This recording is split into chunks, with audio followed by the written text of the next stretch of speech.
Bem-vindos, eu sou o Luiz Castelo e neste vídeo nós iremos encerrar o capítulo 4 do livro-texto Halliday, volume 1, nona edição, que fala para a gente sobre o assunto de movimento bi- e tridimensional. Para encerrar esse capítulo, nós vamos falar sobre movimento relativo.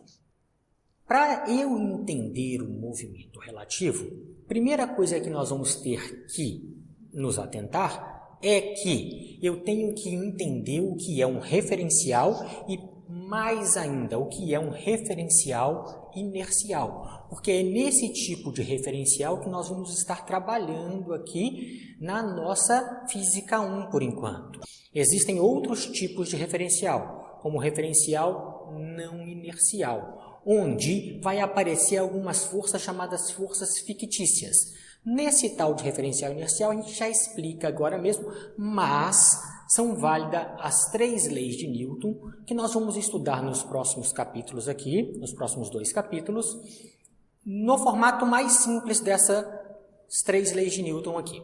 Então, gente, o que a gente vai fazer aqui neste movimento relativo é o seguinte, vamos começar com um exemplo aqui bem simples e depois a gente explica o que a gente vai fazer aqui neste problema, nessa demonstração aqui de movimento relativo. Reparem o seguinte, pensem que vocês estão dentro de um ônibus.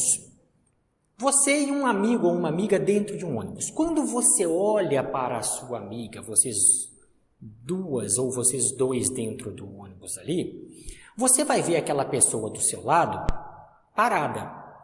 Só que, para uma pessoa que estiver fora do ônibus, lá do lado de fora do ônibus, vai ver vocês duas em movimento. Então, existe uma diferença de eu falar de movimento e repouso dependendo do referencial aonde eu estou. O que é referencial? É aquele lugar onde eu me coloco ou coloco o meu sistema de coordenadas que mais for conveniente para a gente vai estar trabalhando com o sistema de coordenadas cartesianos, e que me permita descrever o movimento. Então, a gente vai descrever o movimento de forma diferente, a depender de qual é o meu referencial. Se o seu referencial for você e o seu colega dentro do ônibus, você vai descrever o seu colega como estando parado. Se alguém do lado de fora for o referencial, ele vai ver que vocês dois estão em movimento em relação a ele e parado em relação a vocês dois ali que estavam dentro do ônibus. Ele olha vocês dois, um parado em relação ao outro, mas os dois se movimentando em relação a quem estava fora do ônibus. E isso é importante para uma série de coisas. Por exemplo, é muito importante e o seu cérebro faz isso automaticamente, e você não percebe que seu cérebro está trabalhando um pouco de física naquele momento, quando você vai fazer uma ultrapassagem numa estrada. Quando você vai fazer uma ultrapassagem em uma estrada, imagina que você está vindo de lá para cá, essa mão é o seu carro, e está vindo outro carro de lá para cá. Quando vocês passam um pelo outro na estrada, dá a impressão da velocidade do outro carro ser muito, mas muito maior do que ela é na verdade em relação ao solo. Porque você está tomando o seu carro, o seu assento ali, a sua cadeira, como sendo o seu referencial. Então parece que os carros passaram muito mais rápido um pelo outro do que se eu estivesse medindo a velocidade em relação ao solo. E isso é muito importante para você tomar uma decisão se você vai fazer uma ultrapassagem segura ou não vai fazer esta ultrapassagem. Quando você vai passar um carro, os dois andando na mesma direção aqui, ó, é fundamental para que você consiga fazer essa ultrapassagem que o carro da frente esteja mais devagar do que você.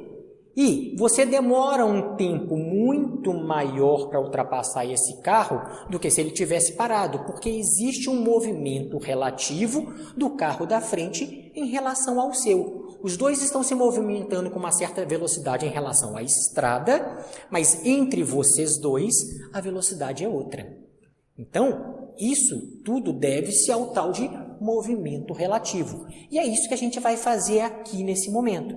Nós vamos ver como se comporta a posição de uma partícula P em relação a algo que está parado, esse eixo em branco aqui, que a gente chamou de sistema de coordenada cartesiana S, E em relação a algo que está se movimentando, por enquanto para a gente aqui, com velocidade constante, que a gente chamou esse cara aqui de sistema de coordenadas cartesiano, S'.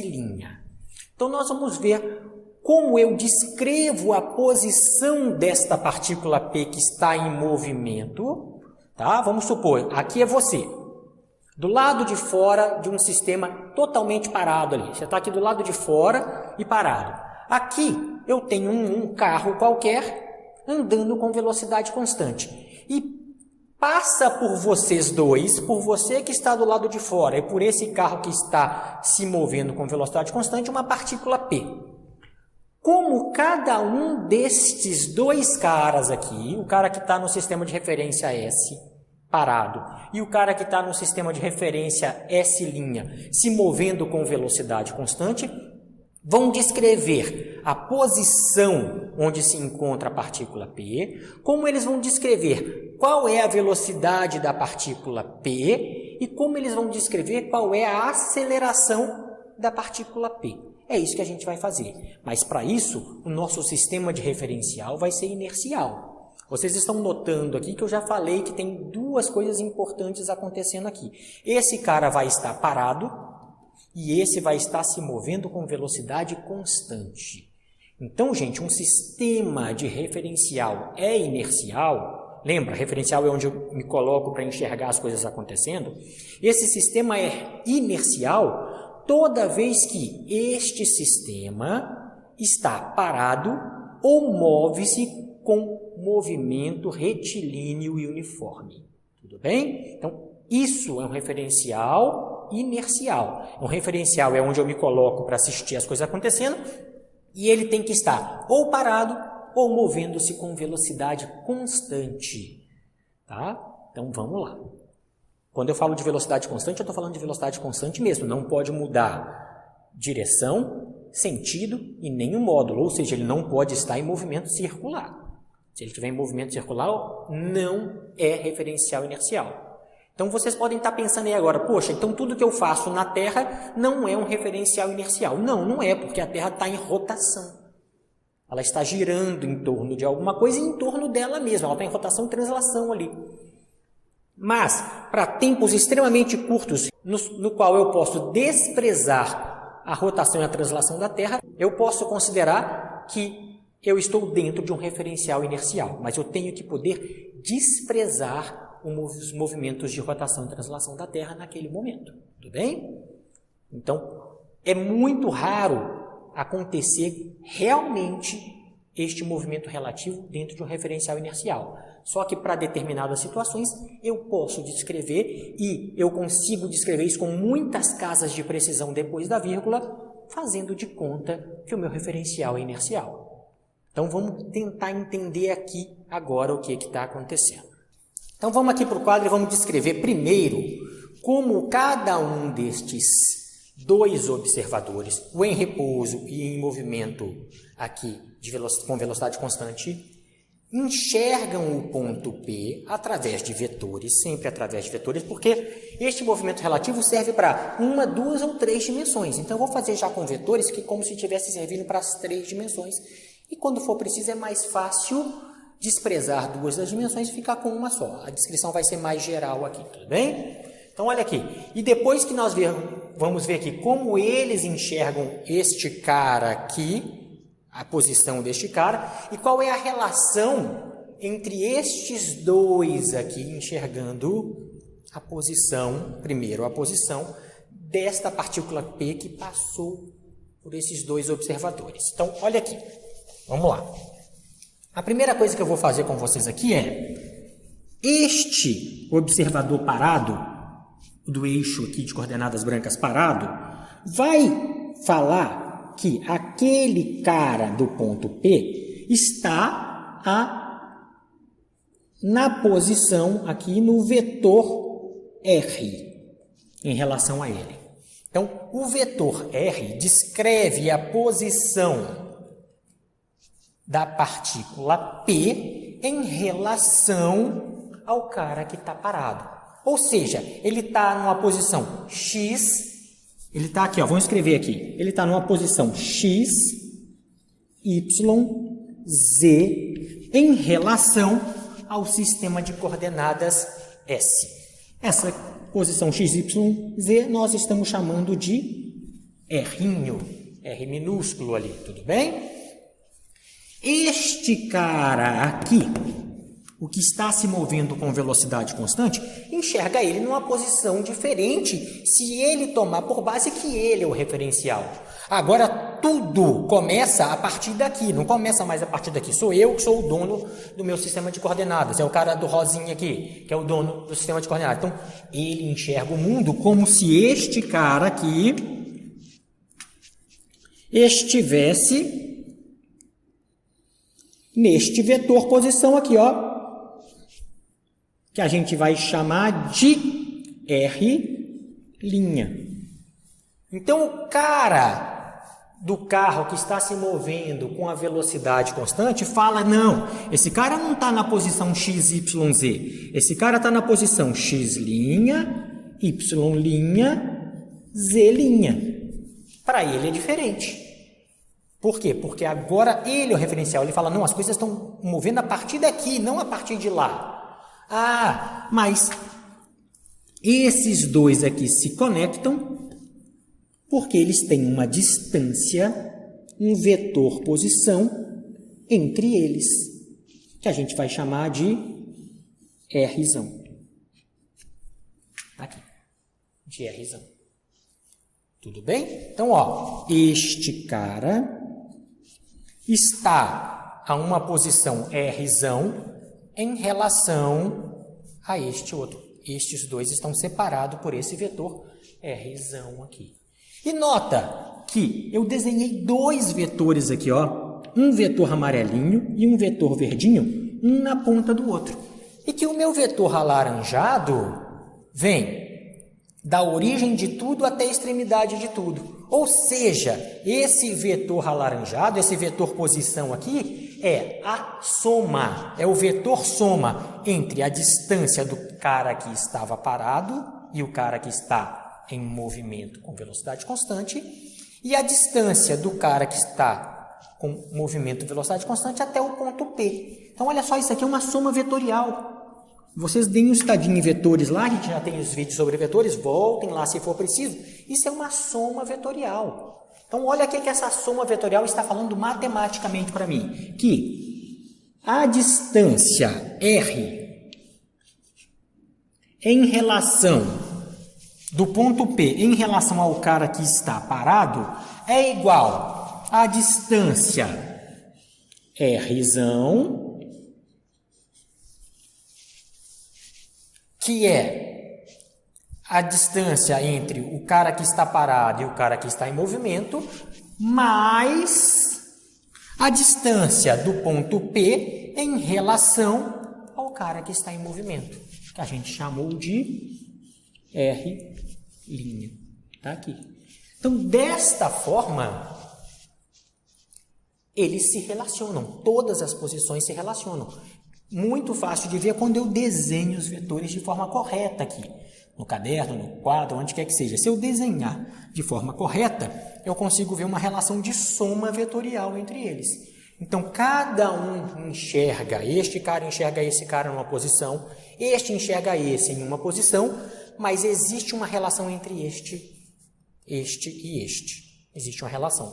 Por quê? Porque existe uma relação entre a distância desses dois caras que me permite fazer uma soma vetorial. É mais interessante eu escrever isso aqui de outra forma. É a mesma coisa, gente, mas é mais interessante eu escrever ele assim, ó, R', deixei o R' sozinho e passo esse Rzão para cá. Vai ficar assim, ó, R menos Rzão. Por que é mais interessante escrever assim? Repara só, porque muito simples, mas muito interessante. Por quê? Porque aqui, deste lado, do lado esquerdo da igualdade, eu só coloquei termos que estão no sistema de referência com linha. E do lado de cá, eu coloquei todos os termos que estão no sistema de referência sem linha. Olha, não estou chamando isso de S' nem isso de S. Eu estou falando que este lado da equação ficou com os termos referentes ao sistema S'.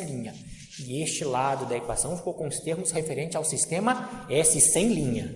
Tudo bem? Então, é mais agradável escrever neste formato.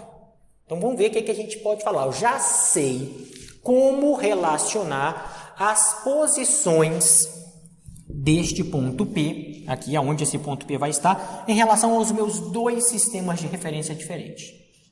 Então, o que mais que eu vou poder falar para vocês aqui? E depois a gente vai ver isso com mais detalhe, mais para frente, quando a gente for falar sobre as leis de Newton, eu volto a falar desse assunto. Mas vamos ver o que mais que a gente pode falar aqui.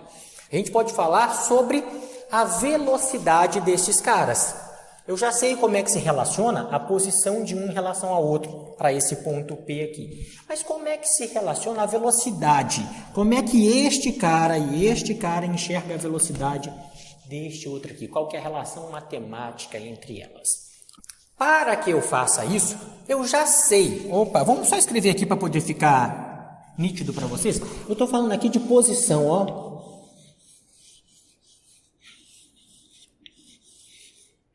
Só para ficar nítido aqui, separado, organizado no caderno de vocês aí depois. E agora, quando eu for falar de velocidade,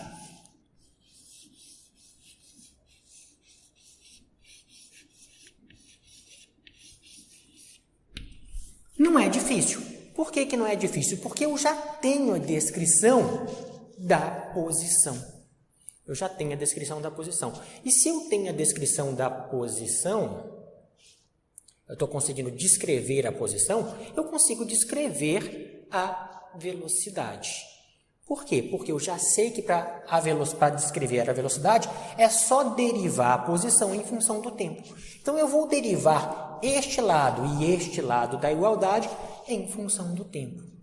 Em função de qual tempo? Do tempo deste cara do eixo parado ou deste cara do eixo que está com velocidade constante? Tanto faz, gente. O tempo é invariante. O tempo é o mesmo para todo mundo. O tempo na física é uma coisa sagrada. Ele não varia. Ele é o mesmo para todo mundo ali. Tudo bem? A gente vai ver lá, professor, já vi sobre Einstein, falou que o tempo contrai. Não é o nosso caso. Nós estamos trabalhando no limite de baixa velocidades, num referencial inercial, não no referencial não inercial. Então, para a gente aqui, ó, lindo. Tanto faz eu descrever, derivar tudo isso aqui em função de t, ou sem o linha, ou de t com linha. Então, vou derivar tudo em função de t. Reparem aqui o que nós vamos fazer. Vai ficar assim. dt, vou derivar todo mundo em função de t, os dois lados da igualdade. De quem? De r'. Isso aqui vai ficar igual a dt de quem? De r sem linha. Ah, tem vetor. Vamos colocar o vetor aqui para falar que eu estou trabalhando em todas as dimensões que eu tiver. Menos, por quê? A soma das derivadas e a derivada da soma é tudo a mesma coisa. A derivada da soma e a soma das derivadas é a mesma coisa. Lembra que é soma algébrica, pode ser soma com sinal de menos. Então, menos dt, ou seja, a derivada em função do tempo deste cara R aqui. Tudo bem? Então, vamos lá. Este aqui, se eu fizer derivada da posição em função do tempo, eu acho a tal velocidade. Qual velocidade? Velocidade linha. Está aqui. Então, acho a v'. Isso aqui é igual a dr dt. Eu vou achar uma outra velocidade. A velocidade sem linha. Menos a velocidade que eu vou chamar de vzão. Lá eu chamei de R grande, Rão. Aqui eu vou chamar de vzão. Tudo bem? Então, olha aqui. Velocidade em relação ao sistema linha, velocidade em relação ao sistema sem linha e a velocidade com que um se separa do outro aqui. Então, assim eu descrevo como a velocidade, todas aqui estejam conectadas uma com a outra. Então, desta forma, elas estão conectadas uma com a outra. A gente vai depois tentar fazer um exemplo aqui. Na verdade, eu sugiro que vocês deem uma olhada no exemplo do Halliday. Já vou falar a página para vocês. Dê uma olhadinha no exemplo do Halliday. O Halliday, de novo, é o volume 1, nona edição. Ali da página 76. Tem um exemplo resolvido do Halliday para uma única dimensão com isso aqui que a gente está fazendo. Vale a pena dar uma olhadinha lá naquele exemplo antes de vocês resolverem qualquer exercício, antes de tirarem qualquer dúvida. Porque aqui sai muito teórico para vocês. Então, por favor, dá uma olhadinha no exemplo. Não entendeu o exemplo, não entendeu a aula, me manda um e-mail que a gente conversa e vai tentando refazer essa conexão que tem entre as posições, as velocidades e o próximo passo agora entre as acelerações deste tipo de movimento chamado movimento relativo. Antes aqui da gente ver qual é a relação entre a aceleração, repara aqui, ó. Se eu escrever isso aqui de outra forma, vamos escrever isso assim, ó. Vou falar para vocês que V é igual a V' mais Vzão.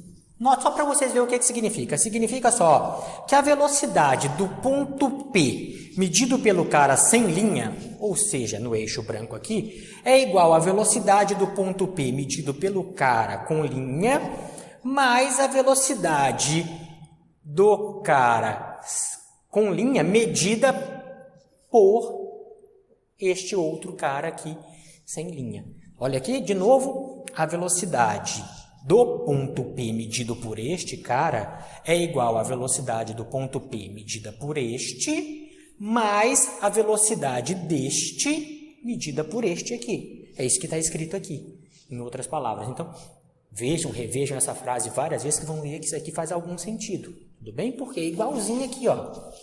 A distância do ponto P medida por este cara, em branco aqui, é igual à distância do ponto P medida pelo cara em rosa, mais a distância entre esses dois. A velocidade é a mesma coisa. E o que vai acontecer com a aceleração? A aceleração fica bem mais fácil. E a aceleração é muito interessante o resultado que a gente vai obter aqui para ela. Então, repara só. Eu achei a posição, derivei a posição, achei a velocidade. Adivinha o que vai acontecer quando eu derivar a velocidade? Isso já tem que estar na cabeça de vocês há algum tempo, porque a gente já falou com isso desde o começo. Se eu derivo a velocidade, eu acho a aceleração. Então, olha aqui. A aceleração.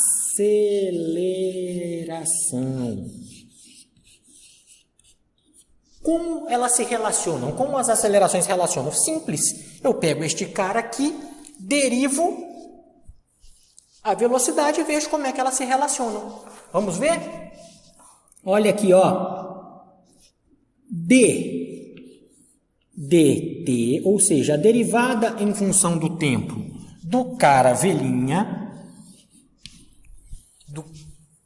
da velocidade medida pelo sistema linha, é igual a derivada em função do tempo da velocidade medido pelo cara que estava lá fora parado, ou seja, o sem linha, menos a derivada em função do tempo desta separação aqui, da velocidade que este cara mede desse aqui. Como é que este cara vê esse se movendo? Com velocidade Vzão.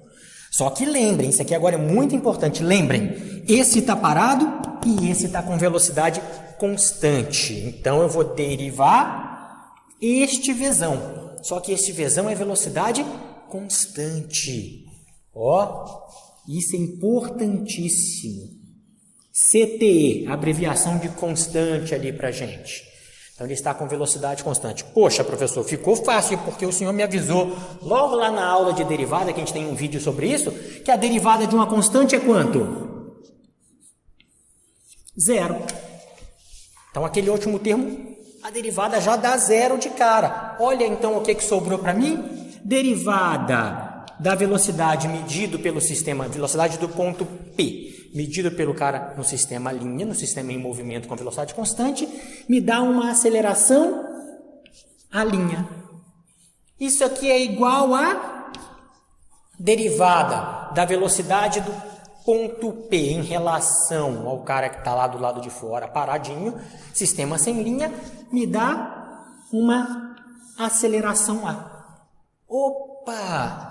Não tem mais nada. Isso significa que a aceleração que o cara no sistema com linha enxerga essa partícula se mover aqui, a aceleração que ela enxerga é exatamente a mesma aceleração que este cara enxerga para essa partícula.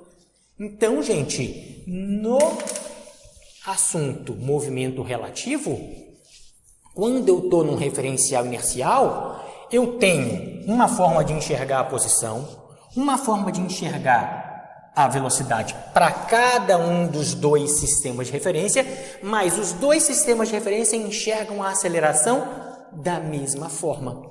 Eles enxergam a mesma aceleração.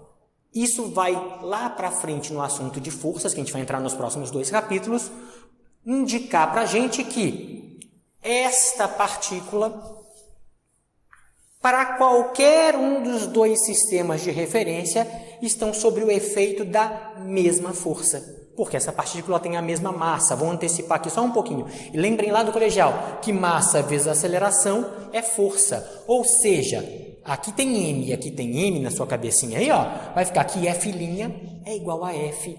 Ou seja, ela está sujeita à mesma força para qualquer que seja o sistema de referencial que eu escolhi, desde que ele seja inercial. Então, gente, dê uma olhadinha no exemplo ali da nossa página 76 e tem um outro exemplo ali na página 77. Tentem entender esse exemplo, tentem ver como é que ele faz, tentem fazer sozinho depois. E se tiver alguma dúvida, manda e-mail aqui para a gente que a gente tira essa dúvida de vocês aqui com o maior prazer, tudo bem? Pessoal, dessa forma a gente encerra aqui o nosso capítulo 4 do livro-texto Halliday, volume 1, 9ª edição.